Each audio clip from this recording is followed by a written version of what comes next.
can use the Draw Layer button again on my object panel and draw another layer. And once I've drawn all the layers that I want to trace over this template, and I've colorized those layers and positioned the layer exactly where I want it, I've got myself now, well, a nice layout where I can insert the components of my web page. This layer will contain my logo, and these other layers will contain other information. Now that I've created the layers, the whole point of this example is for us to create a disjointed rollover.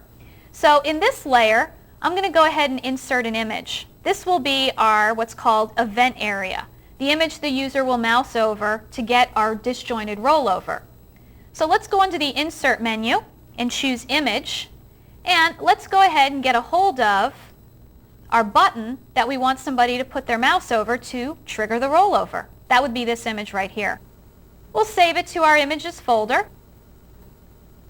And if we go ahead and place our cursor just to the left of the button and press Enter, we'll move it down a bit.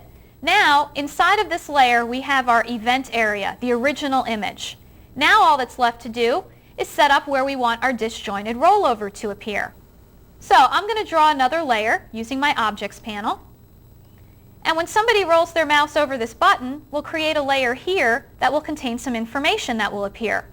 So in this layer, we'll also insert an image. We'll choose Insert Image, and this time we'll choose this graphic right here. These are images I've created in Fireworks.